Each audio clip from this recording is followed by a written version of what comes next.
একা একা editorial লেটারের format লিখতে পারছো না? এডিটোরিয়াল লেটার কি লেখা সত্যি এতটা কঠিন? যতটা কঠিন তুমি ভেবে রেখেছো তার থেকেও কিন্তু সহজ এডিটোরিয়াল লেটার লেখা। শুধুমাত্র তোমাকে কিছু জিনিস মনে রাখতে হবে এবং যারা নিজের ভাষায় লিখতে পারো না কিছু জিনিস তোমাদের মুখস্থ করতে হবে, তাহলে কিন্তু তুমি এডিটোরিয়ালে 10-এ 10 পাবে। একদম সত্যি কথা বলছি, 10-এ 10ই তুমি কিন্তু পাবে। যে যে জিনিসগুলো বলবো আমি এখানে সেই জিনিসগুলো যদি তুমি ফলো করো তাহলে কিন্তু তোমার এডিটোরিয়ালে 10-এ 10 পাওয়া থেকে কেউ আটকাতে পারবে না। তো এডিটোরিয়াল লেটার লেখা কিন্তু অতটাও কঠিন নয়, ভীষণই সহজ। তোমরা শুধু একটা মনের মধ্যে ধারণা তৈরি করে নিয়েছো যে এডিটোরিয়াল লেটারে তো কোনো পয়েন্টস দেওয়া থাকে না, যেমন প্রসেসিং রাইটিং এ থাকে, স্টোরিতে থাকে না, পয়েন্টস কিন্তু দেওয়া থাকে। তোমাকে সেই পয়েন্টসগুলোকে ডেভেলপ করে লিখতে হবে। কিন্তু বায়োগ্রাফি লেখা বেশি সহজ, কারণ বায়োগ্রাফিতে বেশি পয়েন্ট দেওয়া থাকে, তাই তোমাদের বায়োগ্রাফিটা বেশি সহজ মনে হয়, প্রসেসিং রাইটিং বেশি ইজি মনে হয়। কিন্তু এডিটোরিয়াল লেটারটা কিন্তু এতটাও কঠিন নয় যতটা তোমরা ভেবে রেখেছো। তো এডিটোরিয়াল লেটার কিভাবে লিখতে হবে? সবার প্রথমে দেখো, যেটা তোমরা ভুল করো সেটাও কিন্তু বলছি। সবার প্রথমে টু, তারপরের লাইনে দ্য এডিটর। মাথায় রাখবে যে এই কটা কিন্তু সব কটা কিন্তু সোজাসুজি হবে এবং টু এর পর কিন্তু কোনো কমা দেবে না, যেটা তোমরা অনেকেই দিয়ে থাকো। দ্য এডিটরের পরেও কিন্তু কোনো কমা হবে না, এখানে কিন্তু কোনো কমা বসবে না। দ্য টাইমস অফ ইন্ডিয়া, যে কোনো খবরের কাগজের নাম তুমি এখানে লিখতে পারো, শুধু টাইমস অফ ইন্ডিয়া কিন্তু লিখবে না, দ্য টাইমস অফ ইন্ডিয়া। এবং যে খবরের কাগজটার নাম লিখবে সেই নামটা যেন সঠিক হয় সেটা কিন্তু লিখবে, কোনো একটা কাল্পনিক নাম কিন্তু এখানে দিতে যাবে না। তারপরে কলকাতা এত, মানে নিউজ পেপারের অ্যাড্রেসটা, মানে যে খবরের কাগজের এডিটরের উদ্দেশ্যে লিখছো সেখানকার অ্যাড্রেসটা কিন্তু এখানে দিতে হবে। তারপরে সাবজেক্ট যেটা লিখবে, সাবজেক্টের তলায় কিন্তু আন্ডারলাইন নয়, যে সাবজেক্টটা লিখছো সেটার তলায় কিন্তু আন্ডারলাইন করবে। বুঝতে পারলে? এখানে কোলন দেবে আর কোনো রকম কিন্তু দাগ দেবে না। এবার বলবে যে সাবজেক্টটা কোথা থেকে পাবো?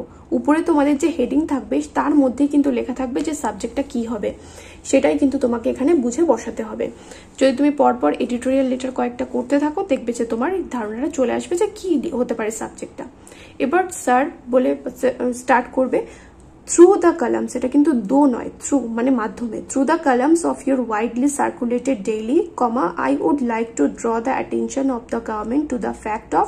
এবার এখানে যে সাবজেক্টটা লিখেছিল পুরো বসিয়ে দেবে এখানে। হয়ে গেল প্রথম প্যারা পুরো কমপ্লিট। এটা তাহলে তোমাদের কি করতে হবে? মুখস্থ করতে হবে। যে কোনো এডিটোরিয়ালের ক্ষেত্রে তুমি কিন্তু এই উপরে এটা লিখে দিতে পারো। ক্লিয়ার? এরপর নেক্সট দেখবে তুমি এডিটোরিয়াল লেটারে কিছু পয়েন্টস দেওয়া থাকে। তোমাদের হেডিং দেওয়ার পর, মানে যে টাইটেলটা লেখা থাকে রাইটিং এ, সেটার পর কিছু পয়েন্টস দেওয়া থাকে। সেই পয়েন্টসগুলোকে তোমাকে পড়তে হবে।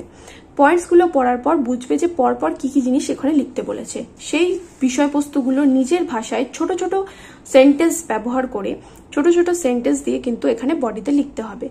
যেমন ধরো আমি বলছি তোমাকে যে দূষণ, যে বাজি পোড়ানো হচ্ছে, এর ফলে দূষণ হচ্ছে। দূষণের ফলে কি ক্ষতি হচ্ছে আমাদের? শুধু কি শব্দ দূষণ হচ্ছে তা তো নয়, বায়ু দূষণও হচ্ছে।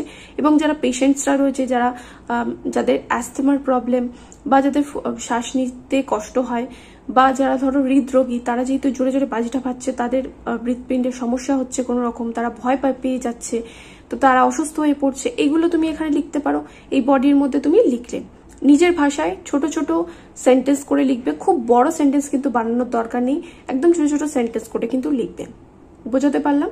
যারা বিশেষ করে লিখতে পারো না নিজের ভাষায় তাদের জন্য কিন্তু এটা ভীষণই কার্যকরী। তুমি বডিটাতে লিখলে বডিটা কিন্তু কমপ্লিট করতে হবে। শুধুমাত্র উপরের প্যারা নিচের প্যারা লিখে দিলাম, মাঝখানে কিছু লিখলাম না, তাহলে তো হবে না এডিটোরিয়াল কমপ্লিট।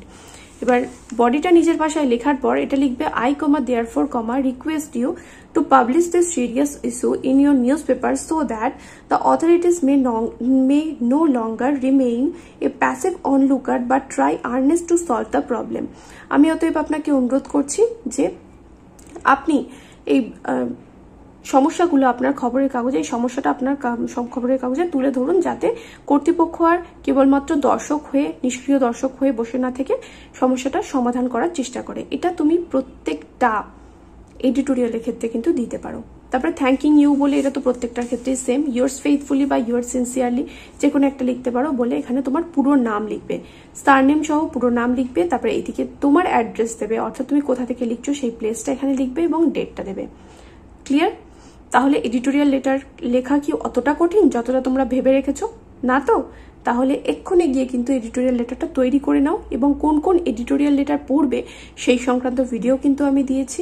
এবং সেই এডিটোরিয়াল লেটারগুলোর উত্তরও কিন্তু আমার চ্যানেলে দেওয়া রয়েছে। এডিটোরিয়াল লেটারে একটা প্লেলিস্ট রয়েছে, আমি এই ভিডিও ডেসক্রিপশন বক্সে দিয়ে দিয়েছি, ওখান থেকে চাইলে তোমরা ভিডিও দেখে নিতে পারো।